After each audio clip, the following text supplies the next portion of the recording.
Oh, it's all just coming out now, huh? The realization that supporting far-left psychos meant literally supporting far-left psychos. And the American people are finally waking up. A major break in the culture war. And this, ladies and gentlemen, is going to be a major benefit to the right, to conservatives, to Donald Trump. Woke MSNBC loses 33% of primetime audience during coverage of the Israel-Hamas war as it insists on publishing a joint death toll, while Fox and CNN see double-digit increases on viewing figures. That is right, ladies and gentlemen. Right now, with the outbreak of war, conflict, and crisis, all of the vultures, we call them, are seeing their ratings increase. CNN knows it. They know that war is money. It's gross, but it's true. Even I can see my viewership going up. Why? Well, war is terrifying and people want to get as much information as possible about it. These major news networks are going to capitalize. But guess what? MSNBC's ratings went down during war? Wow. You must have really screwed up MSNBC to lose ratings during war. There's a reason we call them vultures. They call themselves vultures. Vultures are the reporters who circle the dead, taking photos and videos. I have no disrespect. I don't. They call themselves vultures. And a lot of people will say, oh, the media is trying to capitalize and make money off war and stuff, bro.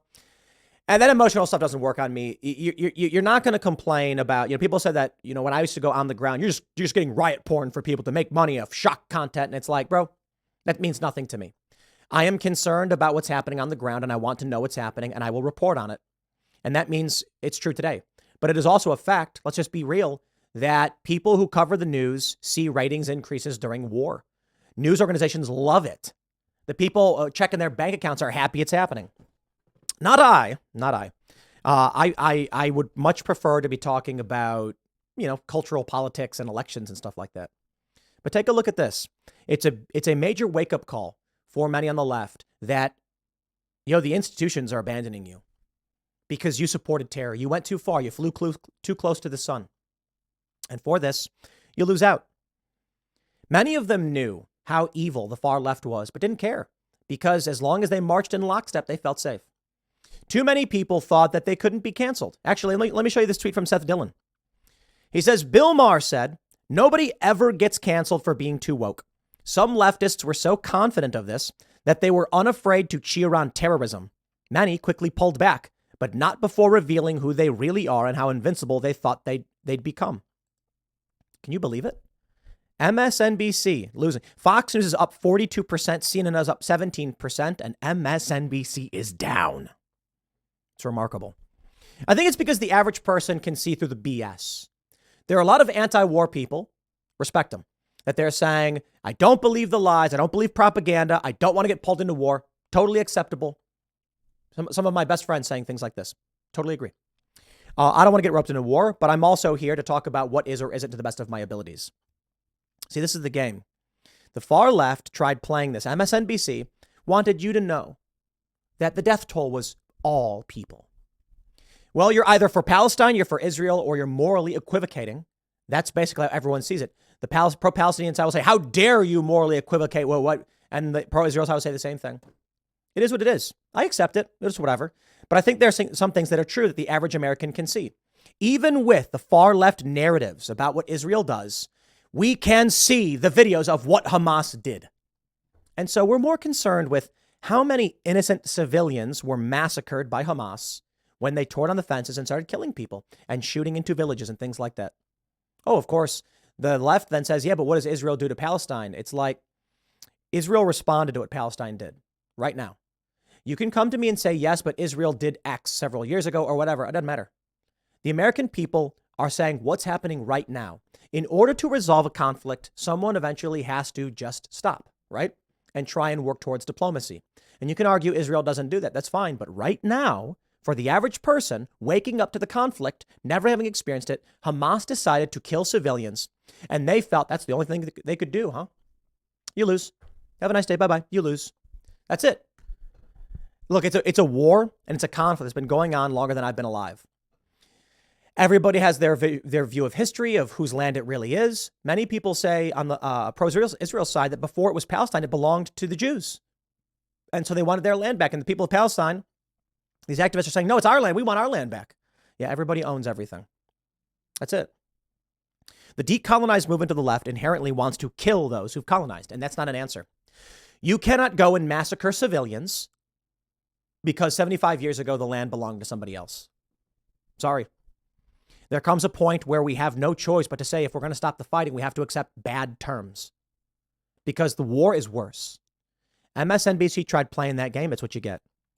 Take a look at this tweet from Julia Ioff. I think that's how I pronounce it. Founding partner and Washington correspondent for Puck News, who tweeted, until the last few days, the phenomenon of Western lefties defending barbarism in the name of a desired utopian egalitarian ideal was a historical abstraction to me. That's painful to read. Because how many of us witnessed them cheering on Che Guevara, Castro? Well, yes, many of them defending Xi Jinping, but Mao Zedong and Stalin. We've listened to what they had to say, but you defended them.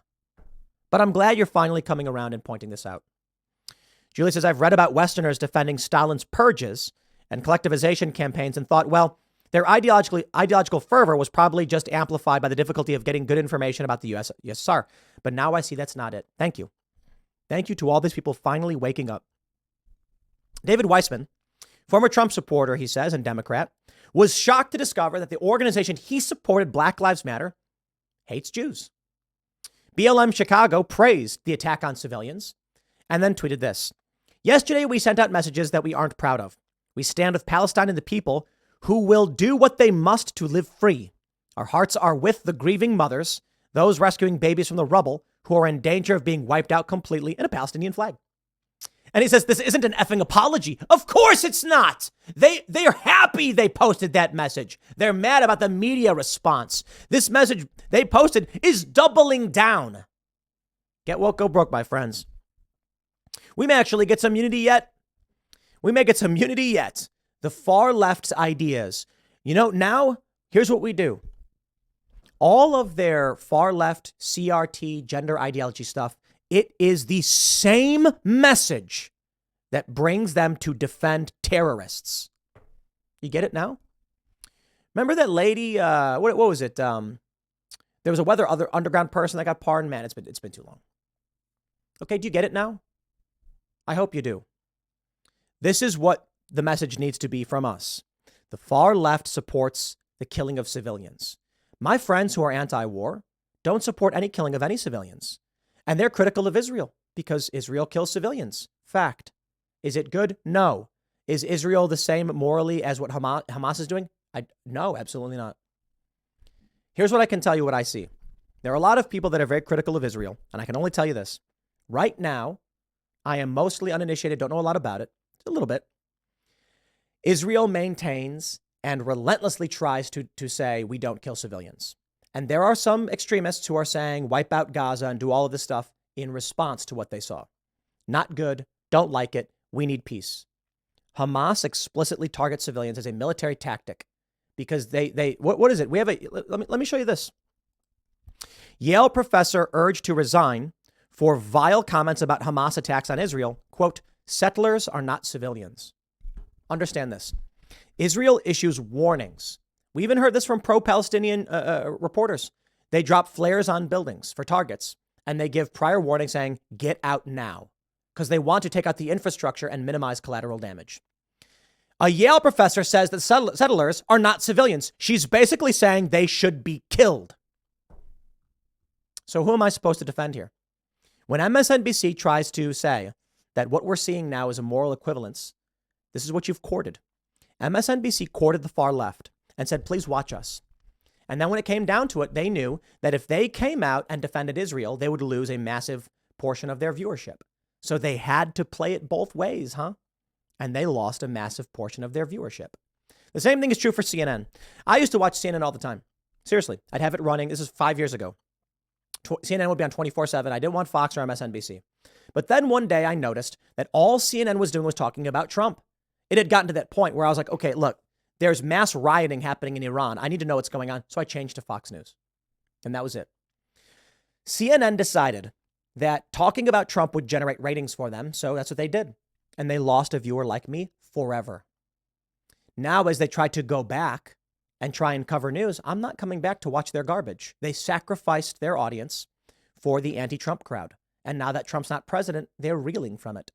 MSNBC sacrificed rational individuals for the far left, and now they reel because of it. You reap what you sow. Get woke, go broke. I hope none of this results in war, the last thing we want. But I can say, at least here in the United States, many people are waking up to the psychosis of the far left, and it's a good thing. Next segment's coming up tonight at 8 p.m. over at youtube.com/TimcastIRL. Thanks for hanging out, and I'll see you all then.